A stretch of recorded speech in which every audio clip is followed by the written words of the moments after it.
Welcome back नाज़रीन। अचो programme के सिलसिले के अॻिते वधायूं, गुफ्तगू कयूं था कराची जी सूरत हाल ते। कराची में एक तरफ़ त काफ़ी ॾींहंनि खां वठी इहे ख़बरूं तव्हांजी नज़र मां गुज़रनि पियूं त MQM जे धड़नि खे गॾाइण लाइ जेको आहे कामरान टिसोरी साहिबु सरगर्म आहे। सुबुह जो कंहिं हिकिड़ी जॻह ते त शाम जो कंहिं ॿी जॻह ते मुलाक़ातूं थियनि पियूं ऐं ख़ुदि गवर्नर हाउस बि उन्हनि मुलाक़ातुनि जो महवर ऐं मर्कज़ बणियल आहे।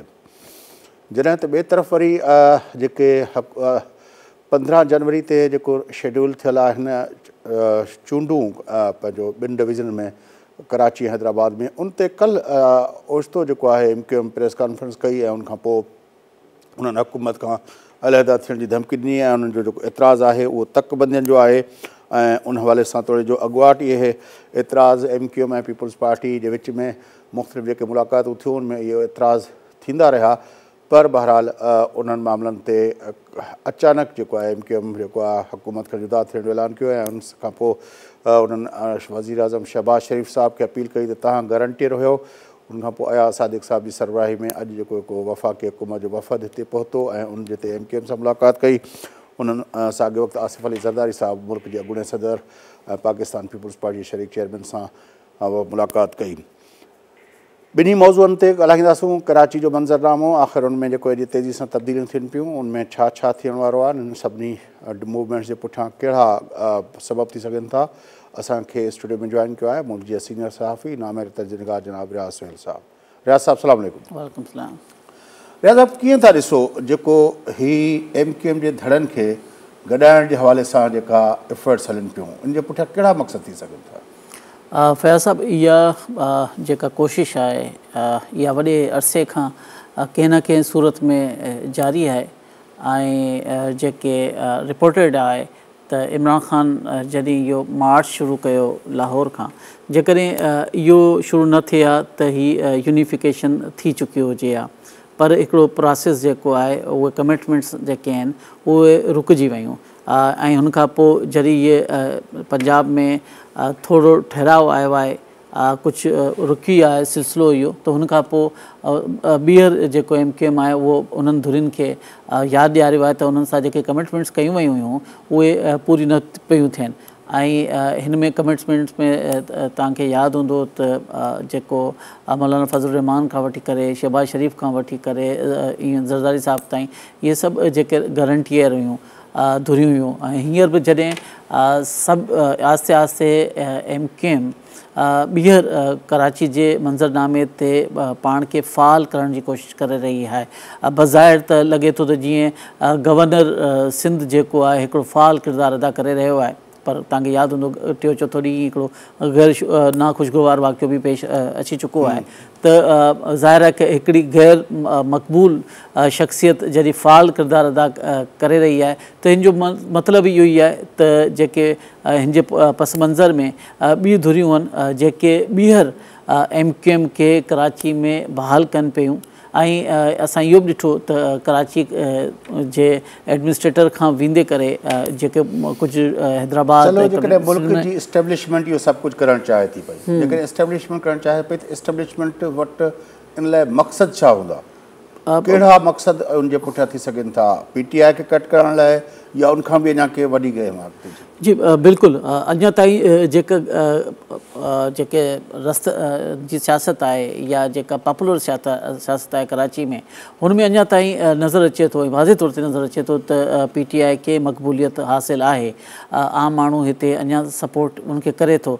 इहा बि हक़ीक़त आहे त PTI जी हिते का मज़बूत तंज़ीम साज़ी अहिड़ी रीति न आहे जहिड़ी रीति पंजाब में आहे, या PTI पंहिंजे हुन वोटर या सपोर्टर खे हिते कराची में मोबिलाइज़ न कयो आहे, सवाइ कुझु जेके धरना लॻनि था कॾहिं तारिक रोड ते, बहादुराबाद ते, कॾहिं जेको आहे शारा फैसल ते 2 धरना लॻा।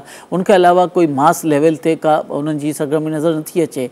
उनजो हिकिड़ी रीज़न ज़ाहिर आहे त उन्हनि जी पाण में हिकिड़ो अंदरूनी तकरार बि आहिनि, पर जेको वोट आहे उहो अञा ताईं उन्हनि खे वटि मौजूदु आहे ऐं हिकिड़ो जेको साइलेंट क़िस्म जो जो जेको उनजो सपोर्टर आहे उहो अञा ताईं इंटैक्ट आहे। इहो ई कारण आहे त हिकिड़ी उहा तंज़ीम जंहिं ते सीरियस क़िस्म जा इल्ज़ाम लॻा, जंहिंजे अॻुवाणनि ते सीरियस नोईअ जा इल्ज़ाम लॻा ऐं अञा ताईं मामला कोर्ट में ज़ेर समाअत आहिनि ऐं हिकदमि उन्हनि सभिनीनि खे यूनिफिकेशन लाइ साम्हूं आंदो पियो वञे। ऐं अञा ताईं विदिन जेको MQM पाकिस्तान हुई हुनजो बि इहे ख़बरूं साम्हूं अची चुकियूं आहिनि त विदिन उहा पंहिंजे अंदरूनी तौर ते इख़्तिलाफ़नि जो शिकार रही आहे, अञा ताईं आहे। वरी पोइ इहे 3-4 धुरियूं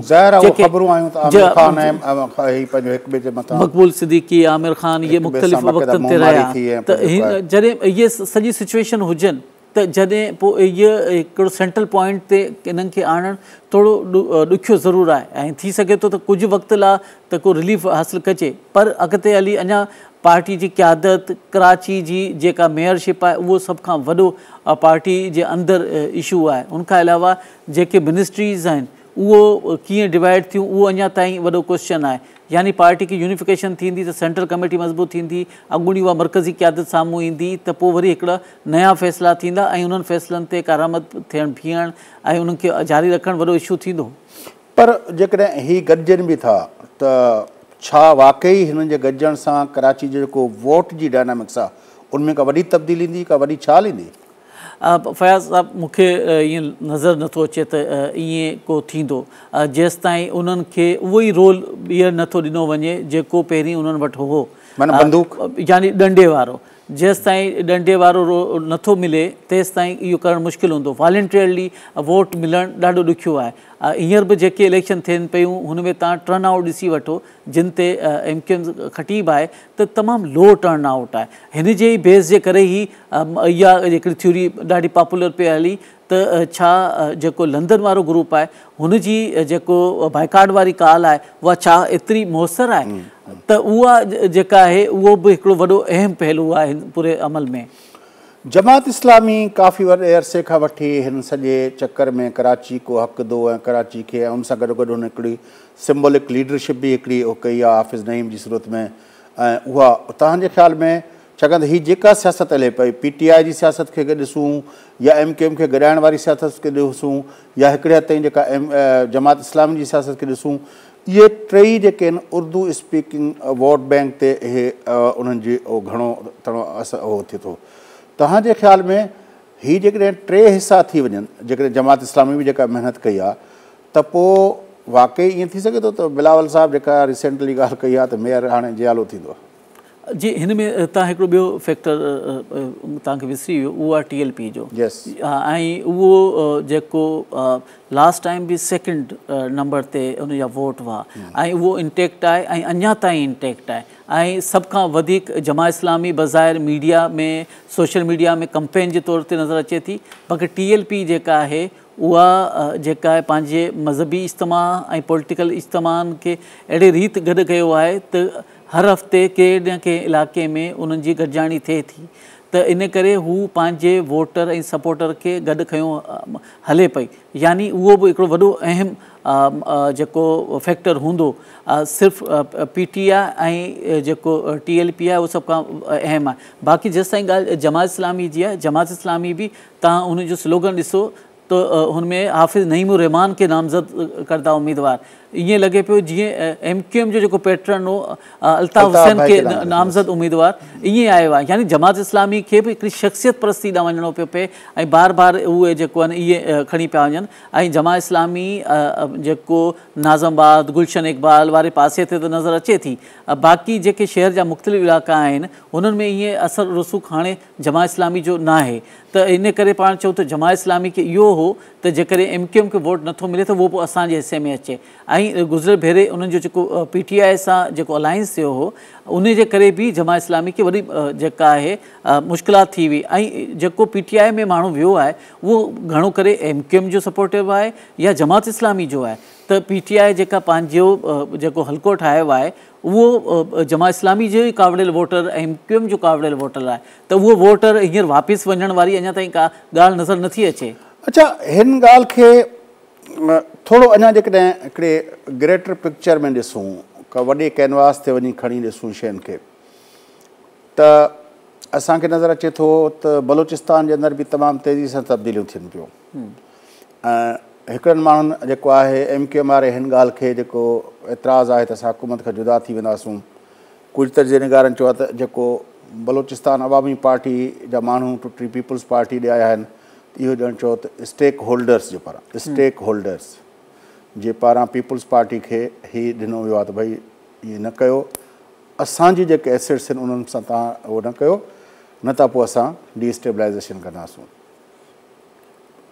मुंहिंजो ख़्यालु आहे त उहे जेके बलूचिस्तान जी जेका तव्हां ॻाल्हि कयो त उहे इलाही माण्हू JUI में बि विया आहिनि। ठीकु आहे, हाणे 2 दफ़ा हुते जेका बा पार्टी खे मिलियो आहे त ज़ाहिर आहे त उन्हनि जी बि का मक़बूलियत ते घणी न थी सघी आहे ऐं उहा उहे बि मासिस जी पार्टी आहे कान। त उहो मुंहिंजो ख़्यालु आहे बलूचिस्तान जी इलेक्टेबल्स जी आहे, मगर इलेक्टेबल्स माज़ी में बि चेंज थींदा रहिया आहिनि ऐं हींअर बि चेंज पिया थियनि। त हिन जो मतिलबु आहे इलेक्टेबल्स लाइ बि को त सिग्नल आयो हूंदो त उहे हिन तरीक़े सां वञनि पिया। त जेको कराची जो जेको आहे इहो त शुरू खां ई इहो आहे पर जेका लास्ट एपिसोड हुई न, जेका नो कॉन्फ्रेंस जी एपिसोड हुई, उनमें चयो पियो वियो, हाणे त खुली करे हर को चए पियो त Bajwa as a chief of army staff in person capacity में हू जेको आहे उन मैसेजिस कराया। पर जेका इदारे जी फॉर्मेशन हुई ऐं इदारे जा ॿिया जेके इदारा आहिनि, ख़ासि तरह जेका असांजी इंटेलिजेंस जा इदारा आहिनि, हू आम तौर ते उन्हनि जे पारां जेके मैसेजिस वेंदा हुआ उहे कोन विया त माण्हुनि पंहिंजा इंडिपेंडेंट फ़ैसिला कया। छा हिन भेरे बि इंडिपेंडेंट आहिनि तंहिंजे करे हर कहिड़ा फ़ैसिला पियो करे? मुंहिंजो ख़्यालु आहे त इंडिपेंडेंस न आहे ऐं इंडिपेंडेंस न को हुई न को रहंदी। इहो हिकिड़ो तासुर ज़रूरु आहे त इंडिपेंडेंट फ़ैसिला थिया हुआ, इंडिपेंडेंट फ़ैसिला थिया ऐं उहे ई थिया जेके उन्हनि चाहिया पिए। त इहो बि वरी इंट्रस्टिंग ॻाल्हि आहे त जेसिताईं हींअर सॼी सिंध जी सियासत जो महवर ॼण त कराची आहे ऐं हिते जेको आहे तव्हां ॾिसो त सभिनी सिंध गवर्नमेंट जी सॼी कंसंट्रेशन बि कराची ते आहे ऐं जेको MQM जी ज़ाहिर आहे त हिकिड़ी विञायल जेका चूंडूं बि आहे बिल्कुलु इहे ॾिसो न फ़रार ते बार जेका लोकल बॉडी सिस्टम खां बार इहो त कॾहिं ॿोॾि जी सूरत हाल जे करे, कॾहिं हाणे वरी इहा आहे त जेको सेंसस मुताबिक़ तकबंदियूं कयूं वञनि ऐं उन मुताबिक़ इलेक्शन करायो वञे। छो त हीअ जेका मक़ामी सूरत हाल आहे उहा जेका आहे उन लाइ सूटेबल न आहे, उहा ॿिन्हिनि टिनि धुरियुनि लाइ सूटेबल न आहे। हींअर जॾहिं उन्हनि जा एडमिनिस्ट्रेटर अची विया आहिनि त पोइ उन्हनि खे छो ज़रूरत आहे त वञी इलेक्शन कराइनि ऐं उनखां पोइ वरी उहो मैंडेट उन्हनि खे मिले न मिले। उन्हनि जो मसइलो हो त उन्हनि खे पंहिंजा एडमिनिस्ट्रेटर मिलनि, उन्हनि खे एडमिनिस्ट्रेटिव कंट्रोल खपे कराची ऐं हैदराबाद जो, जेको हाणे उन वटि अची वियो आहे। ऐं जेके हाणे त हिकिड़ी तनक़ीद इहा बि थिए पई त सिंध पब्लिक सर्विस कमीशन ताईं उन्हनि जा असरु रुसूख़ वधी चुको आहे। त जेसिताईं ॻाल्हि इंतिज़ामी कंट्रोल जी आहे त उहो त उन वटि हासिलु थी चुको आहे। त आहिस्ते आहिस्ते जीअं उन्हनि जो शेयर वधंदो वेंदो त उहा लोकल बॉडीज़। चलो हिन लास्ट एपिसोड में MQM छा वठणु चाहींदी जेको कल्ह उन्हनि कयो आहे? फ्यूचर जा हुननि जा छा उन्हनि जा उहो डिमांड्स? मुंहिंजो ख़्यालु आहे त प्रोविंशियल गवर्नमेंट में उन्हनि जो शेयर वधी सघे थो ऐं फेडरल गवर्नमेंट में उन्हनि जो शेयर वधी सघे थो, जंहिंजे बेस ते उहो वधीक स्ट्रॉन्ग थी करे पोइ चवनि था त असां हिन डिलीवर करण जी पोज़ीशन में अचूं या एडमिनिस्ट्रेशन ते अचूं त माण्हू असां वटि रुजू कनि, माण्हू असां सां रुजू कनि ऐं पोइ असां जेको इलेक्शन कयूं। वॾी महिरबानी तव्हांजे रियाज़ सोहेल साहब, तव्हां असांखे जॉइन कयो। नाज़रीन, मुल्क जा सीनियर सहाफ़ी नामहर तर्जुमान रियाज़ सोहेल साहब असां गॾु हुआ। गुफ़्तगू तव्हां ॿुधी। कराची हिकु दफ़ो ॿीहर जेको आहे मुल्की सियासत जो मर्कज़ बणियल आहे। वफ़ाक़ी वज़ीर अयाज़ ऐं अॻूणे स्पीकर अयाज़ सादिक़ साहिब जी सरबराही में वफ़द आयल आहे ऐं कल्ह MQM जेका आहे हुकूमत खां जुदा थियण जी धमकी बि ॾिनी आहे ऐं हुन मियां शहबाज़ शरीफ़ जेको वज़ीर आज़म पाकिस्तान आहे उनखे चयो त तव्हां गारंटीअ जी हैसियत में जेके ॻाल्हियूं कयूं हुयूं हुननि ते अमल दरामद करण लाइ पहिरियों जेको हुननि ज़ाहिरी तौरु मुतालबो रखियो आहे उहो इहो आहे त भई तकबंदियूं जेके आहिनि उन्हनि जी पसंदि जूं न आहिनि, बल्कि उहो चवनि थियूं त इहे ग़ैर इंसाफ़ ते ॿधल आहिनि। हिकिड़ा तक आहिनि जेके 80-90 हज़ार जे उहा जेका आहे उहा तक आहे त ॿियो तक वरी 20-30 हज़ार ते तक आहे। त इहो जेको एॾो वॾो गैप आहे तकबंदियुनि जे विच में, इहो जेसिताईं एड्रेस नथो थिए तेसिताईं उन्हनि खे उहे चूंडूं मंज़ूरु न हूंदियूं। ऐं उन्हनि इहा बि चयो त हू जेकॾहिं चूंडुनि में हिसो न वठंदा त पोइ उन चूंडुनि जी का लेजिटिमेट हैसियत न हूंदी। नाज़रीन, इन सां गॾु प्रोग्राम जो वक़्तु पूरो थिए थो। पंहिंजे मेज़बान फयाज़ नशकीदा इजाज़त।